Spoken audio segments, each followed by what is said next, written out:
What's the number one issue facing Clearwater and the residents right now, and what would you do to address that?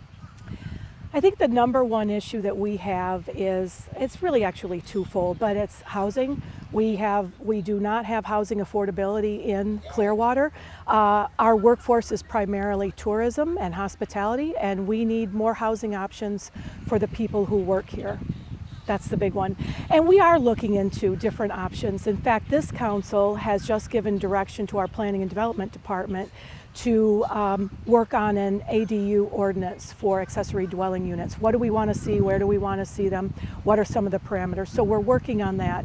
We also are committed to incentivizing affordable housing developers to come in. We have a number of projects that are queued up.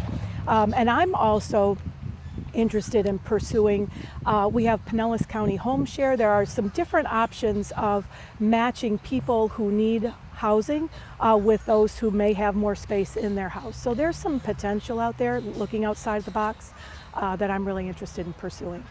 Next question, Drew Street, been a hot topic around here for years now. What's your take on that now delayed project? Would you advocate for that one to move forward when it comes to those overhauling safety changes? Absolutely. I've been committed to having Drew Street move forward. I honor studies. I honor repeats of studies. I honor looking at the numbers and statistics.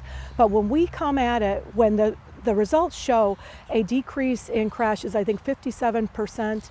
And you know, crashes might not all be deaths, but boy, when you have a crash, it impacts your household, your family. It can have lifelong health effects, insurance cost, mobility, being able to get to and from work if your car is totaled or impacted. So I'm absolutely for that. Those residents, that Drew Street cuts through, that 2.2 mile section cuts through neighborhoods, and people want safe neighborhoods, and they deserve them.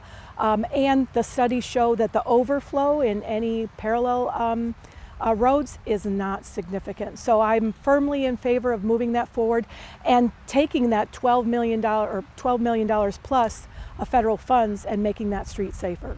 And one follow-up with that, what about the other side that may argue, you know, this could make things more congested and they want to see, you know, potentially some changes to make things safer, but not this plan? What would you say? The studies don't show that. The studies do not show a significant backup or delay in going through that street. And so they don't show that. I trust the studies. I trust the research. And I think, you know, adding 14 seconds to a travel time to reduce crashes by that much is significant.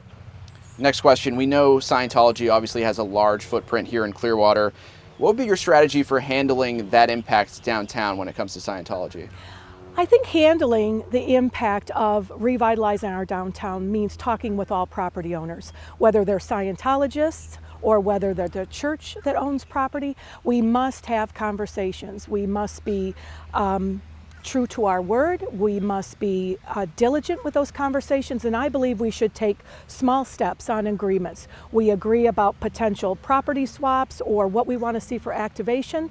We institute that and we verify that that's been enacted, we're acting in good faith, and then we move on to the next step and the next step. But nothing's going to improve without conversations. And so that's the downtown. Let's move to the coast. Another hurricane season coming up.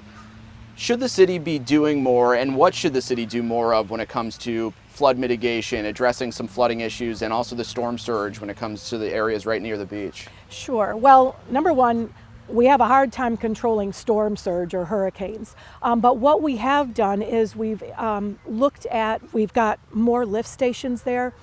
We are cleaning regularly the infrastructure, helping that flow. We have a weir that we're redesigning to prevent some of the flooding in a particular part. So we are being proactive. We're getting updates on that North Beach storm water issues every council meeting, work session, and so we are on top of it. It is a huge investment, $75 to $100 million over 3 to 5 years, but we are working on it. We are taking short-term actions, midterm actions, and long-term actions, and we are looking for allocations and help from the federal and state government as well. And last question for you. What's the biggest difference between you and your opponent, and why should voters elect you on Tuesday?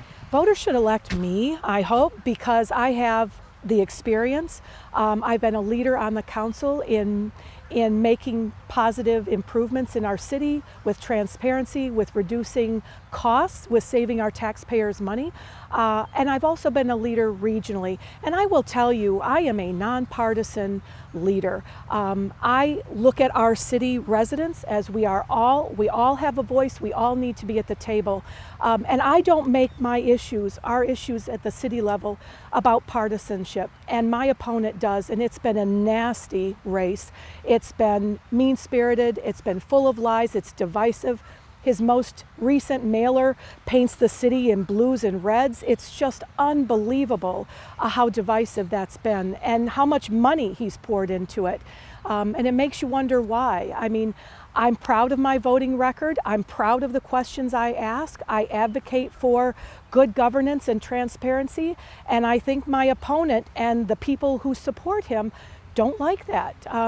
And that's unfortunate, but I think it's part of good governance. It's what our residents deserve, and I hope they'll champion that and vote for me on March 19th.